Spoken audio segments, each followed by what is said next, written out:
Welcome back, everybody. So here's the thing about comparison videos is, I don't know, they help me out a ton. Hopefully, you find a video where the two models you're looking at are in the same video, but at least if maybe it's even closely related to what you were looking for, I think it helps you out. It helps me out anyways when I try to make a decision, much like anybody else. I mean, look, there's probably over 1,000 YouTube channels based on knife reviews, a couple thousand even, I don't know. But so you go get a wide variety of opinions, hand sizes, you kind of find those types of things. And then, you get lucky and maybe they do a video that, you were looking for that knife. So when I was looking for, trying to get a little more into Kizer, and I always kind of like the shape of the Begleiter, I was able to actually, a buddy of mine, Rob, thanks for the trade again, bud, had one of these. He was getting up for sale and he decided to trade me, for what I was after. So this kind of kickstarted me into being able to know that I would be okay with this, just because I was able to get this in hand. So this shouldn't be too long. I'm not going to do a full review because these guys are remarkably similar, but there are a few little different things that I like to point out, and maybe it'll help you make your decision whether you're wanting one or the other.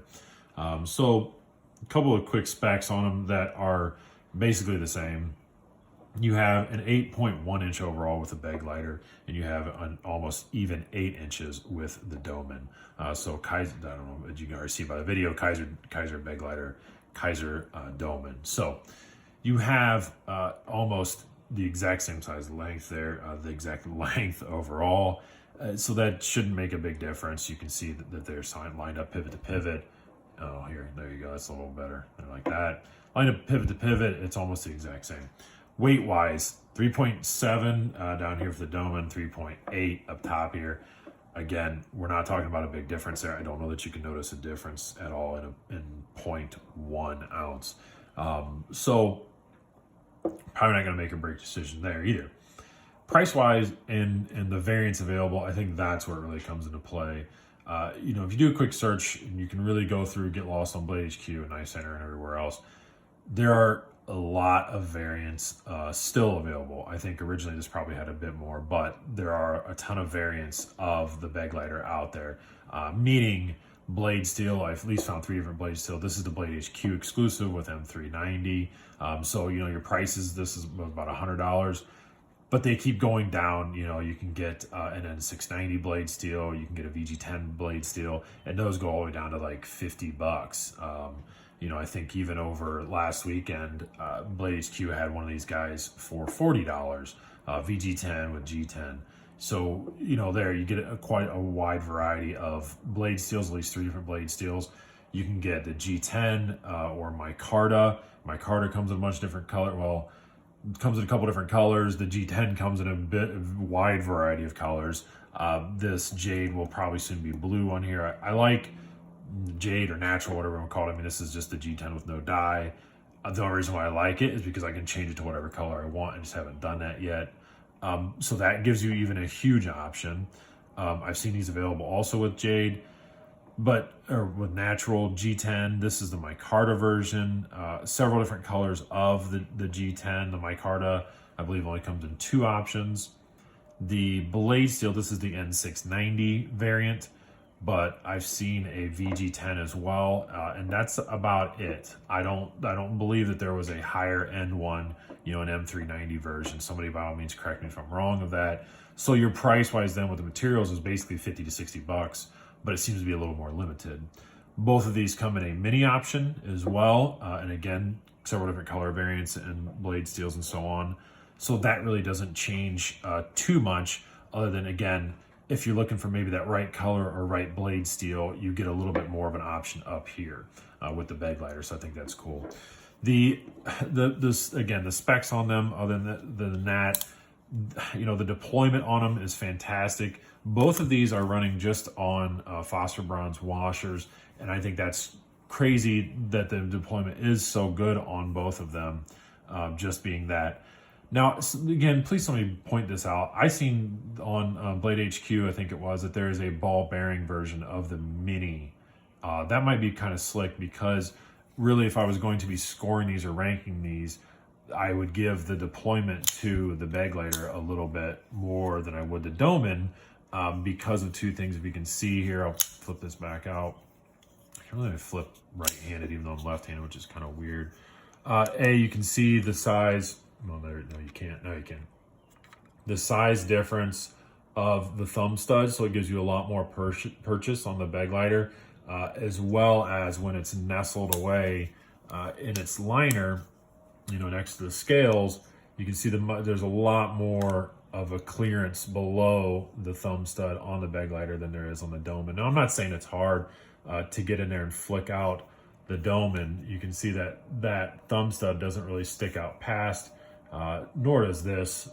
Here, we'll go like that. Yeah, that's a little better. So the thumb studs don't really stick out past anything, and that's fine. It's just that this is cut out a lot more down below there. The notch is a little bit more, just a little bit more friendly to get your thumb in there. But you can see it's not, I'm not saying this is hard, but it is just a little bit more noticeable. If you don't have that dexterity to get your thumb up underneath there, you know, you can certainly just do a slow roll, and that works as well. But over here, it's just a little bit more friendly to be able to get your thumb underneath there and kind of flick that out, or do a slow roll on either one of them. Now, the reverse flick, I think I've already talked in the review. You can do it. You can do the reverse flick on this one. This one, completely impossible. You can see the liner is not, or the scale and the liner rather, are not notched out at all. So I don't see how, I mean, I'm pressing something fierce and it ain't moving. So, you know, again, I would give the edge of the deployment to this one. I would give it to the Begleiter over the Domin, but very remarkably close.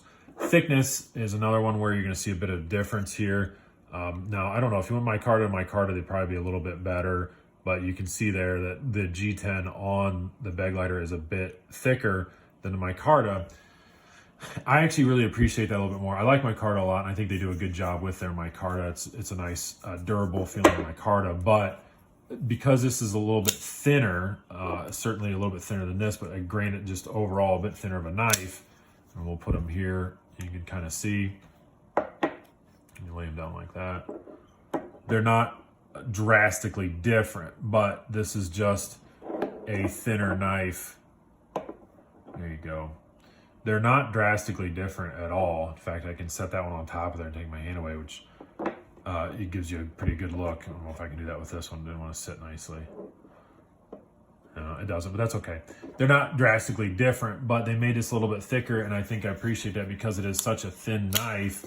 It feels a little bit more, you know, you get a little more substantial grip. The texturing that they did on here is a little bit nicer as well. Really, those are the only differences, I think, is just a very slight difference. You know, I wasn't gonna do a whole video dedicated to it, but I thought, you know, I like the fact that when I find a video that hasn't been, and this might have been done several times, but I mean, I like easily finding a video that's been done comparing two knives that I've been looking at. Blade shape a little different here. If you notice, you get a little bit more belly. It's a little bit wider down here, but overall, it's the same flat grind all the way to the top. You know, they came out with a second one of these as well. You know, I mentioned they had a mini.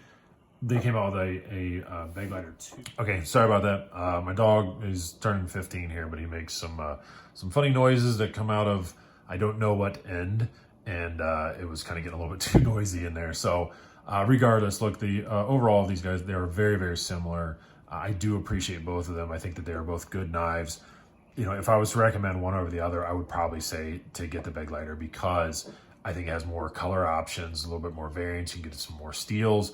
I don't know that you can still get this M390 version, but regardless, maybe you buy it off of somebody else or off of eBay or whatever. So the deployment though is kind of big to me. I think you can deploy this one a little bit easier than this one due to that clearance and a little bit of bigger thumb studs. So anyways, hope this helped. Let me know down in the comments, and you know, we'll see you on the next one. Take care.